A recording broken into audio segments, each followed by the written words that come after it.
Lokasinya di area saluran cerna atas, misalnya lambung sudah pelajari, itu biasanya warna BAB-nya hitam putih petis. Oke, Ya. hitam gelap ya berarti ya. Jadi hitam, jadi benar-benar kayak petis lah. Kalau kita pernah lihat petis ya seperti itu. Yang Oke. penting jangan dijulit aja Jadi jangan dikasihnya ya. dicobain ya. Yang penting itu lebih menentukan arah lokasi.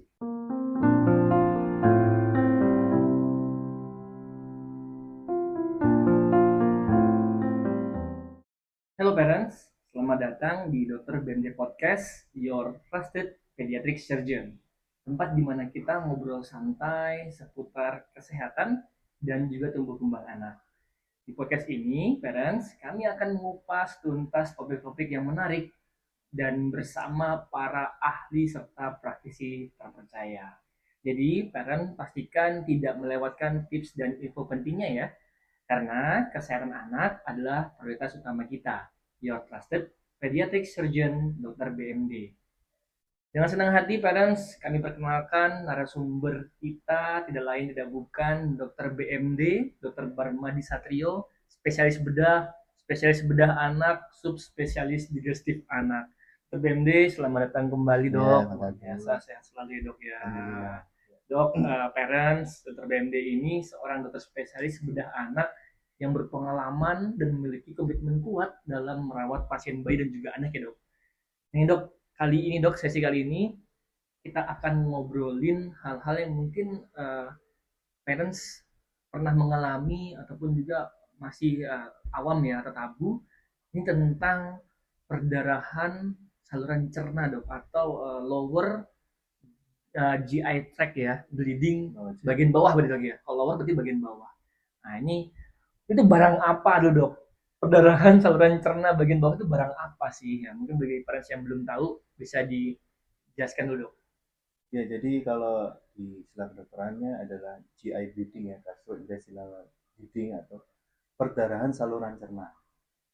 Jadi ada masalah di saluran cerna sehingga manifestasinya yang paling sering itu keluar BAB BAB disertai darah darah, atau oke. BAB Okay. darah ya, ada yang Ya. BAB-nya campur darah atau darah aja, pokoknya keluar darah dari saluran cerna, perdarahan di saluran cerna. Bisa juga sih sebetulnya muntah yang keluar darah, tapi mungkin kita lebih fokus ke BAB yang disertai darah. Perdarahan, ya. Perdarahan itu disebabkan apa dok berarti? Apakah karena memang dari sononya terluka kah gitu kan? Atau memang ada yang bikin dia terluka dok? Bisa di. Jadi kalau ada darah di pupnya, misalnya dari parents kalian, misalnya putranya atau putrinya, baik itu bayi atau anak-anak, ada keluhan waktu BAB kok loh di pampersnya ada darah, Ya, ya, bercak ada darah gitu bercak, gitu. ya. Atau bahkan netes ya, ngalir keluar habis BAB atau sebelum BAB, bisa disertai nyeri atau tidak. Itu memang berarti ada suatu alarm ya, suatu pertanda ada yang nggak beres nih di saluran cerna. Cuman untuk penyebabnya ini macam-macam, spektrumnya lumayan luas untuk anak. Karena kan kalau kita ngomongin bayi anak itu mulai dari lahir sampai remaja. Nah, jadi spektrum umur ini yang penting untuk perdarahan saluran cerna. Karena dari spektrum umur itu yang kita bisa kira-kira menentukan etiologi penyebabnya. Gara-gara apa gitu kan? Kira-kira penyebab terseringnya apa. Dok, boleh kita ini ya. Misalkan nih dari yang paling banyak deh. Dari yang paling banyak kasus yang dokter alamin, yang dokter tanganin gitu dok ya. Itu usia berapa dok? Dan penyebabnya apa berarti? Ya, jadi kalau paling banyak sih sebetulnya kalau kasus-kasus BAB disertai darah ini, jadi ada kondisi yang namanya intussuscepsi. Oh, yang ya, usus makan usus ya. cepit gitu. Yang kedua visura. Jadi biasanya pada kasus yang kayak kemarin degelan itu, BAB-nya keras sehingga dia melukai anusnya. Nah, itu kadang juga itu yang paling banyak ya. Paling banyak itu ya dok ya. Yang berbahaya itu yang pertama tadi yang intussuscepsi, karena termasuk kasus kegawat darurat. Biasanya terjadi pada bayi umur kira-kira mulai ini ya, mulai makan makanan pengganti selain ASI ya. Oh, yang pasti ya. 6 bulan ke atas 4 berarti. bulan, 6 bulan sampai Oke. 2 tahun atau setahun. Oh. Range itu yang banyak untuk BAB darah ini karena kasusnya kasus tadi infeksi tadi yang harus diwaspadai ya. Waspadain yang itu ya Harus parents waspadai ya. itu. Karena kalau itu terlambat risikonya lebih. Dok, langsung saya tembak nih. Kenapa dok kok bisa pada saat anak bayi 6 bulan gitu ya mulai makan kok malah banyak kejadian intersepsi dok? Apa salah kasih makan kah parentsnya? Ya, Ini jadi, saya agak sedikit nyentil sedikit dok. Kadang-kadang belum waktunya makan dikasih makan. Ya. Jadi kalau untuk bayi memang ada perubahan pola ini sebagai salah satu faktor. Jadi faktornya intussusepsi, ini kita ngomongin intussusepsi ya. Iya, saya dulu dok. Itu karena ada usus yang jadi usus itu kan bergerak ya. kayak meres gini ya. Namanya gerakan peristaltis yang fungsinya untuk mendorong makanan. Ya. Jadi pada gerakan peristaltis itu kan dia kayak mendorong usus itu seperti kayak gerakannya ke arah melirit-melirit gitu, ke arah depan ya, ke arah ke bawah ya untuk mendorong makanan. Suatu saat waktu dia ada gerakan yang terlalu over mungkin dia jadi seakan-akan kayak masuk gitu ke bagian usus yang di berikutnya. Jadi ini jalan set jalan terus waktu mau yang bawahnya ini berikutnya jalan lagi ada bagian yang nyantol.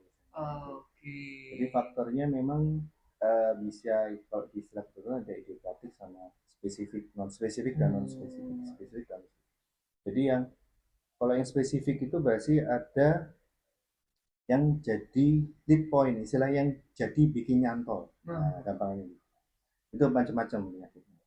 Atau yang banyak kan yang terjadi ini kalau di yang kita sering tangani itu non spesifik. Jadi memang ada biasanya karena ada perubahan pola makan atau anak ini mungkin ada infeksi khusus sebelumnya atau infeksi bahkan kadang juga infeksi saluran nafas habis batuk pilek radang paru atau apa berapa minggu kemudian terjadi resepsi karena efek dari sistem pertahanan tubuh di mana yang saya bilang kemarin ya tentang usus buntu jadi kelenjar-kelenjar di usus di perut itu juga mungkin ada yang bengkak. Kelenjar-kelenjar istilahnya ada yang sistem pertahanan di usus itu namanya Peyer's patch itu dia agak bengkak sehingga itu yang bikin suka usus yang tadi dorong itu kecantol nggak bisa balik akhirnya terjepit. Nah, karena terjepit itu akhirnya jadi dindingnya mengalami gangguan aliran darah ya kayak terjepit itu sehingga dinding usus rusak terjadi perdarahan dan manifestasinya adalah darah. Tapi jadi keluhan BAB darah ini merupakan salah satu tanda. Jadi satu tanda beberapa kelainan atau kondisi patologis atau kondisi yang nggak normal dari usus. Jadi tadi yang kita cerita tentang resepsi itu dari bagian ya. Jadi keluhan berak darah ini harus bisa disertai juga dengan keluhan lain yang kalau ada keluhan berak darah plus A plus B plus C ini baru ini gitu ya. Kalau apa keluhan berak darah plus C D mungkin ini juga ada spektrum umur tadi. Jadi kalau berak darah misalnya anak umur 6 bulan keluhan berak darah sama anak umur misalnya 2 minggu nih 2 minggu baru lahir berak darah itu tentu biasanya akan berbeda ya apalagi tadi yang saya bilang 12 tahun juga akan berbeda iya berbeda jadi dari spektrum umur ini ada plot-plot apa istilahnya kapling-kapling yang khas ya untuk misalnya bayi baru lahir kalau berak darah kemungkinan terbanyak terus darahnya kayak apa seger atau enggak warnanya agak hitam atau enggak atau disertai keluhan lainnya tentunya ya. Jadi itu yang buat kita harus mengevaluasi ini kira-kira penyebabnya apa karena tentu penanganannya berbeda. Akan berbeda. Iya. Mulai yang non operatif, mulai sampai dengan ya tindakan operatif. Tergantung penyebabnya juga.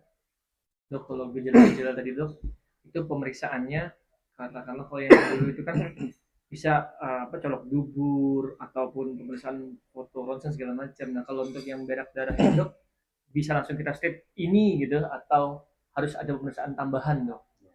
Jadi memang kalau berak darah ini kita lihat spektrum umurnya ya. Jadi kemungkinannya apa most likely-nya apa nih kalau misalnya sebulan apa umur sekian apa, misalnya di atas setahun apa, Iya. di atas 6 bulan apa, dan di atas 5 tahun misalnya.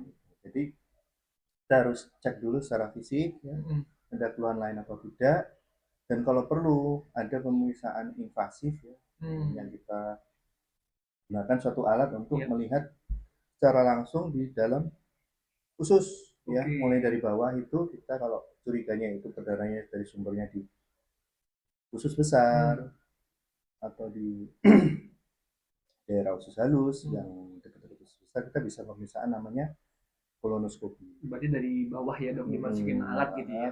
Lihat ini kemana. Jadi dari pemeriksaan khusus itu disebut kolonoskopi. Jadi memasukkan alat ya dok ya. Alat kayak kamera gitu dok. Ada kamera ya, jadi ada kayak pipa gitu. Di situ ada kamera dan di situ juga ada alat-alat kita bisa melakukan tindakan juga. Langsung. Ya, tapi ya terbatas ya, nggak semua. Iya. Untuk melihat sumbernya. Jadi kita harus estimasi ini kira-kira sumbernya di mana.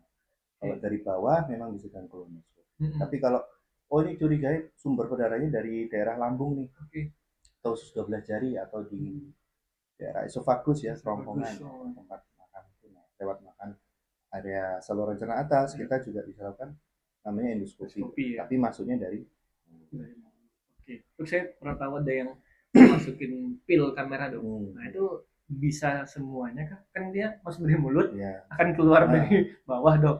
Jadi memang prinsipnya dengan pemeriksaan endoskopi itu kita melihat dari dalam lumen ya, dari dalam saluran cerna.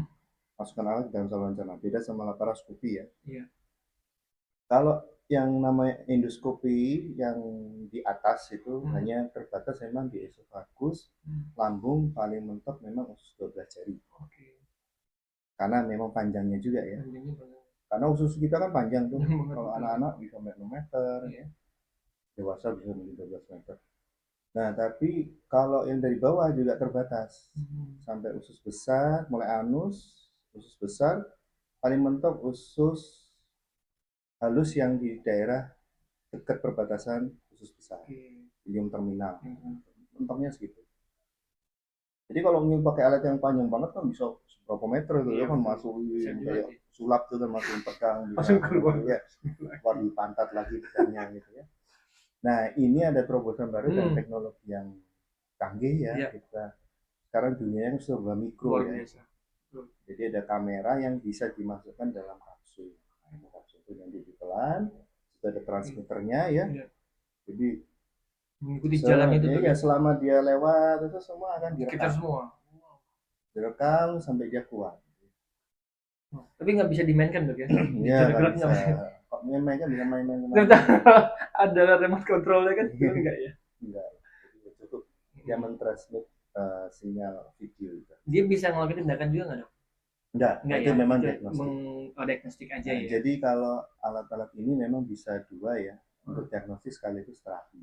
Tindakan, tapi tindakan juga terbatas ya, karena alatnya kan juga terbatas. Yang bisa dilakukan mungkin misalnya ada benjolan, polip itu misalnya ya, kita bisa potong. Anak itu banyak itu polip. Terus misalnya kita perlu biopsi, ada area yang mencurigakan nih, kita butuh sampel, itu bisa kita ambil biopsi juga. Bahkan kalau sekarang tuh ada beberapa terapi yang sudah bisa dilakukan dengan endoskopi ya, kayak kasus-kasus GERD ya, yang aliran asam lambung suka naik. Iya, GERD. Karena perbatasan antara lambung sama esofagus itu kadang ada klepnya, sebenarnya harus ada klep. Kalau ada gangguan suka klepnya itu bentuknya nggak normal atau bagaimana. Ada beberapa endoskopi yang dilengkapi alat canggih yang kita bisa lakukan istilahnya dibakar ya, atau dikasih jepitan ya, pakai karet gitu, bisa mengatasi perdarahan. Kalau ada orang yang suka muntah darah karena ada pembuluh darah yang pecah di saluran cerna atas di esofagus, mereka bisa bisa di laser pakai alat tersebut atau pakai karet.